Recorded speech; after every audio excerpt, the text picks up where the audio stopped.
I'm going against my gut and filming this without a true outline, which is very scary for me. I do have a few notes, but it is nowhere near the amount of notes that I typically have.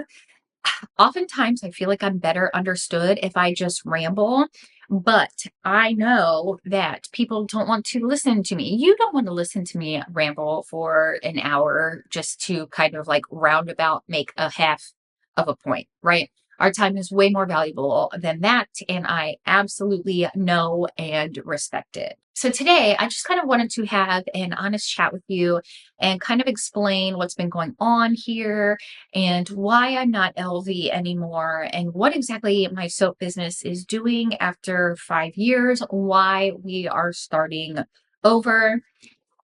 To do that, we have to start all the way back 5 years ago. That I made is this one right here.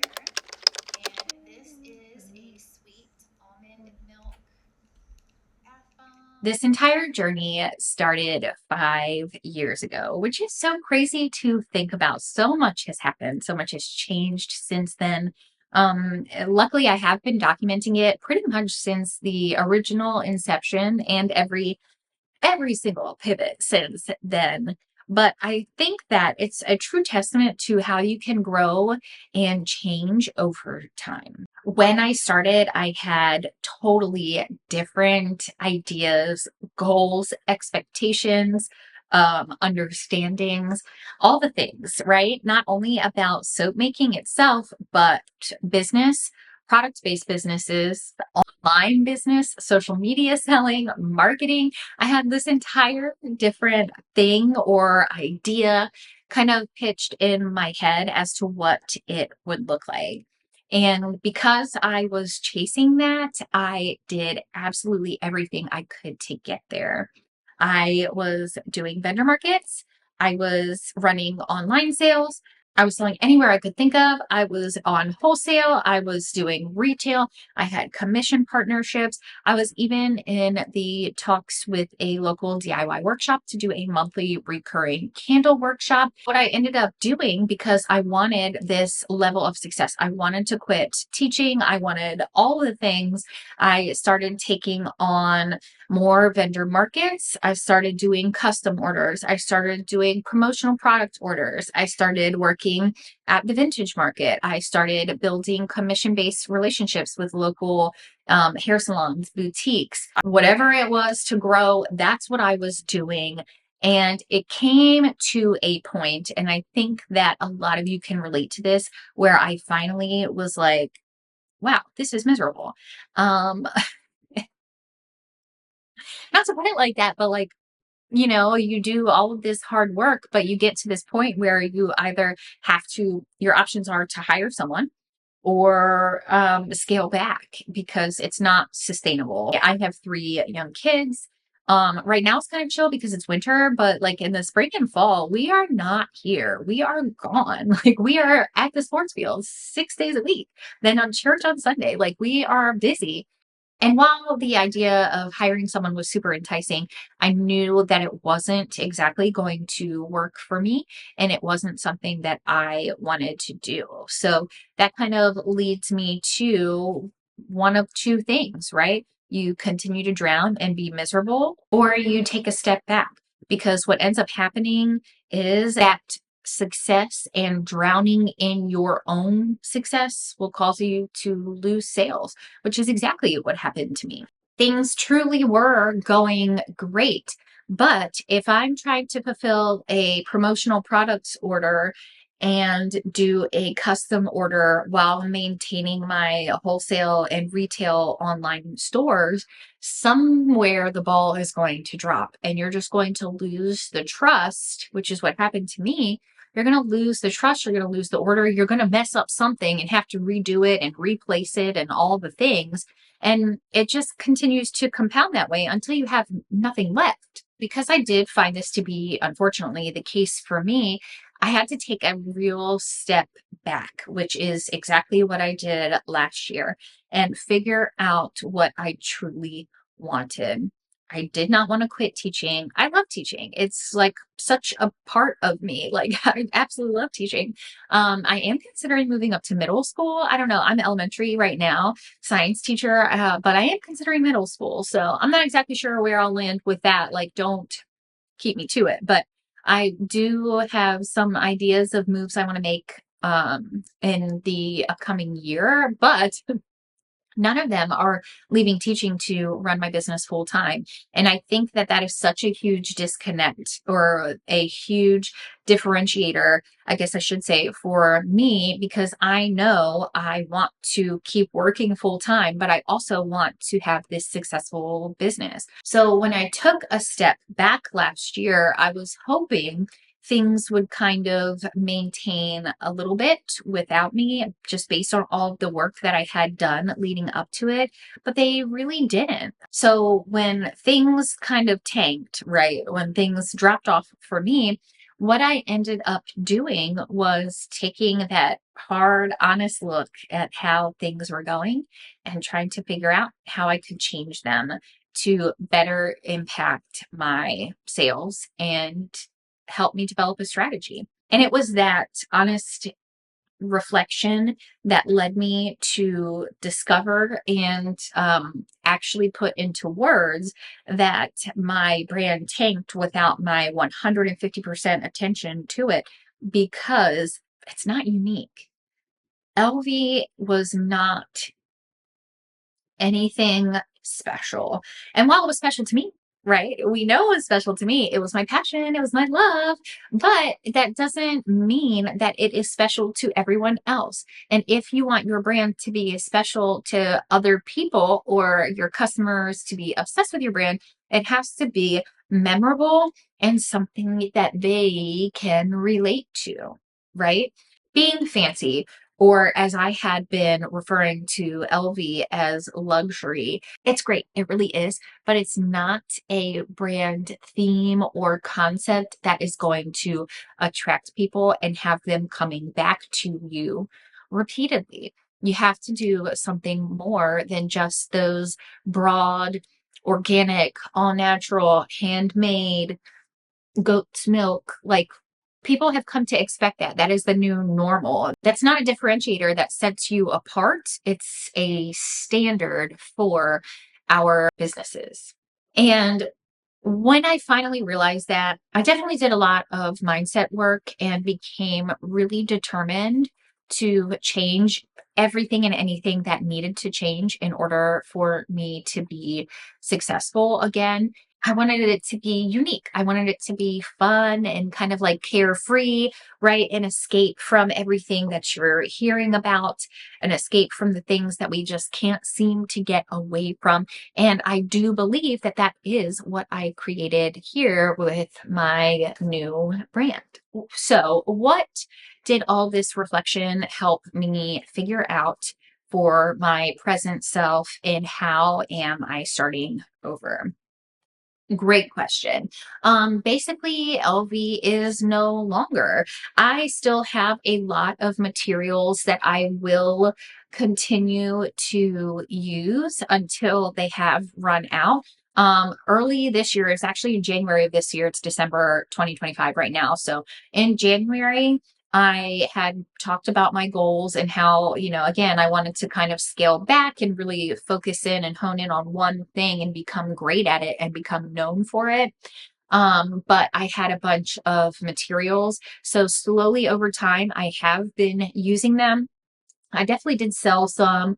I sold quite a bit actually. I like all my extra candle vessels. I sold almost all of those. And then I've just been really focused on like using everything that I have instead of buying new things. So I still do have some materials and I'll be using LV for the time being. And this will only be at the boutique that I have always stocked at.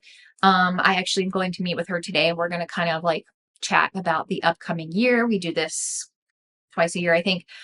Just kind of chat about like our goals and how things are going and are we still a good fit for each other, etc. The owner is amazing and I truly loved working with her. And not to mention, she's been with a lot of my pivots, just like some of you have. So thank you so much. So anyway, my thought is that for the boutique, nothing is necessarily going to change for them right now because like I said, I still like I'm not going to be offering lotions and sugar scrubs anymore, but I still do have a ton of those jars and bottles and lotion pumps and lotion materials. So I want to use that stuff and I don't want it to go to waste. So I will be using those things up and then we'll kind of go from there. So it's not a hard stop to LV. It is online, but in person, I'll still be selling them there. Honestly, it was such a like clarifying moment for me. And I don't like to use clarify that much, but it truly was such a moment for me once I sat back and just took that pressure off of myself to offer all of these products. Um, I just kind of sat down. I said, enough is enough. And I started reflecting, and it just was super life changing for me. So, if you find yourself drowning, I would highly recommend taking that moment to yourself as well. And then, once you kind of figure out what products you want to keep in your realm or life, and which ones you don't, that's kind of when the real work begins, unfortunately, of developing something that is truly great and something that is going to keep your customers' attention, keep you front of mind for them, and keep them returning to you. This is especially true when I was trying to decide where I wanted to offer my new products because honestly, shelves are extremely crowded. Fair is very crowded. Everywhere is crowded. The vendor markets are crowded. Everywhere is crowded. So, how can you, and this was a big driving question for me, how can you cut through those other people and make your product better? But not only that, right? Because having a great product is only half the battle. The more important, arguably, the more important part of that battle that I have discovered is how it looks and is perceived to the potential customer, or if you're going wholesale, the potential buyer. And that's something that I spent a lot of time on was figuring out how I could present my product in a different way. It's still a bar of soap, but instead of it being a handmade bar of soap, it is a super cute themed mini soap bag. You see what I'm saying? Like, it's not your typical presentation of the product. It's a cute and catchy way to present a product with a deep concept embedded within it and kind of woven throughout every piece of it that makes it memorable, makes it cute, makes it fun, makes it enjoyable. And that is where you'll find more buyers or more customers and how you'll stick out on Etsy or insert whatever other platform is making yourself unique and not having to say, I'm unique. I really hope someone is taking notes because we're in video number 7 of this series. And honestly, I feel like every time I do like an honest chat, like I used to do candles and candid conversations, which I want to bring back, but I'm not doing candles. So I'm going to have to figure out a way to kind of frame that, maybe like cold process soap in conversation, but I have to use all my brain power when I'm making cold process soap so I don't ruin it. Like, I'm going to figure something out for that because I love having these like more laid back, less super strategy and focus based conversations. I feel like you can kind of see my personality better. You can see where I'm coming from when I make these decisions.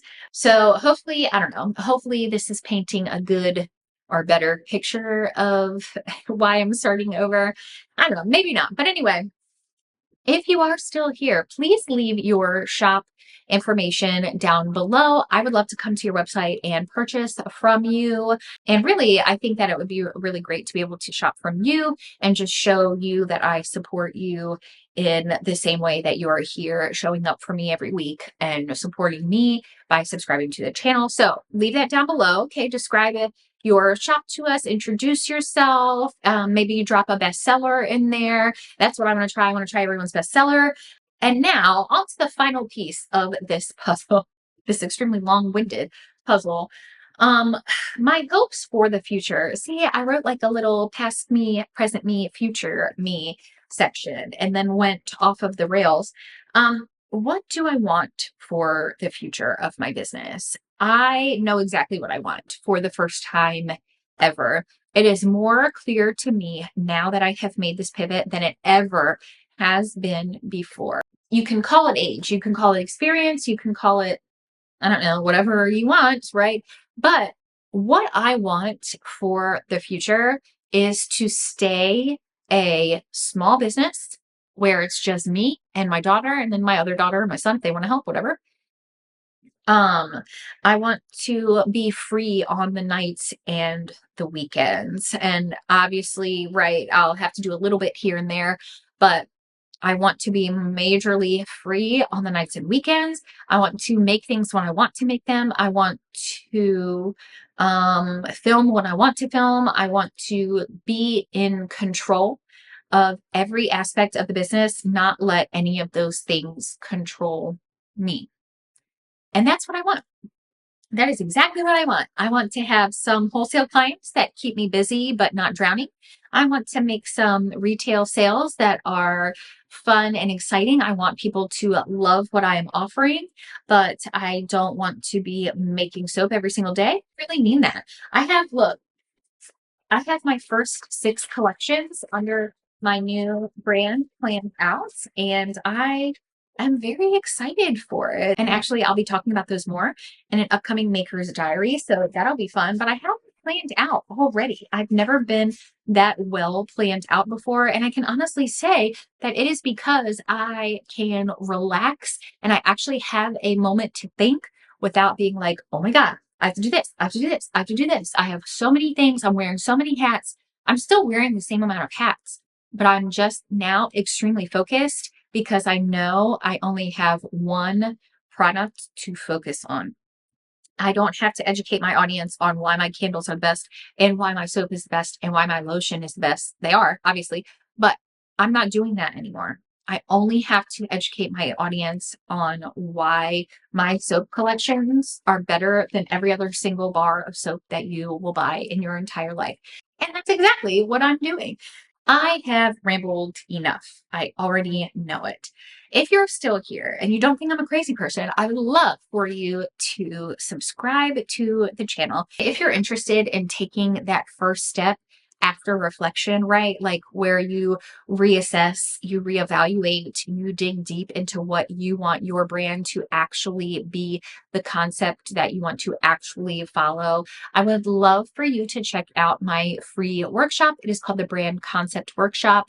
And again, it's totally free on my website. It is listed down in the description box below. It is a recorded workshop. I think it's 45 minutes where you will truly dig deep into what you want your brand to become known for. Okay. And like I said, it is free.